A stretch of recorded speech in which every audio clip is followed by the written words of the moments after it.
Petit contrôle surprise à quelques heures du départ pour Armel Tripon. Le bateau est fin prêt, ne reste plus qu'à contrôler le poids du matossage.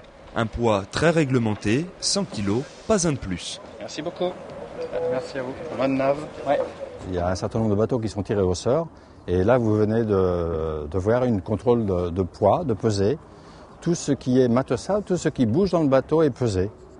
Et là, il a le droit à 100 kg et il est à 97 kg. On avait pesé avant avec mon préparateur les poids de chaque sac, de chaque matériel embarqué en fait. Donc voilà, on savait qu'on était sous la limite des 100 kg. Les contrôles effectués, les 23 concurrents quittent le ponton. Direction la ligne de départ. 3, 2, 1, stop départ. Bonne navigation à tout le monde. Bonne route et soyez prudents. Ça y est, cette fois c'est parti. La Solo Figaro Massif Marine 7e édition est lancée. Départ pour 320 milles de régate autour des îles de Ré, Dieu et de Belle-Île. Et dès les premiers milles, les anciens figaristes creusent l'écart et imposent un rythme soutenu.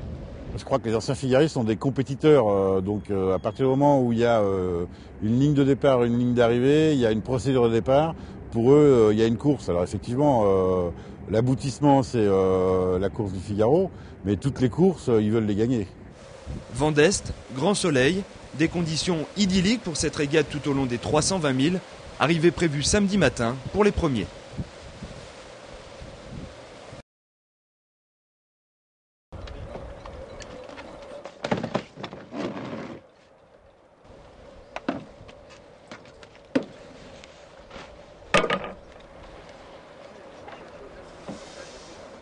Merci beaucoup.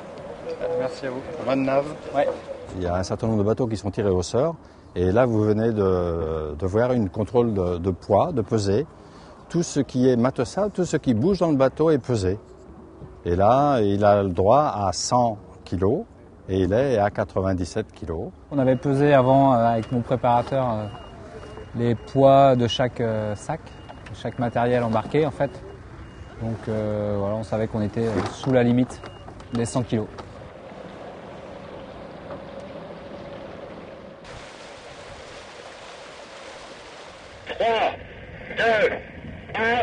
Stop départ.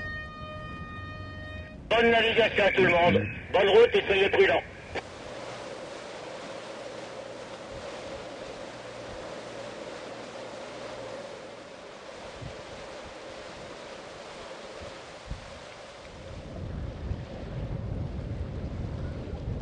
Je crois que les anciens figaristes sont des compétiteurs, donc à partir du moment où il y a une ligne de départ, une ligne d'arrivée, il y a une procédure de départ, pour eux il y a une course. Alors effectivement, l'aboutissement c'est la course du Figaro, mais toutes les courses ils veulent les gagner.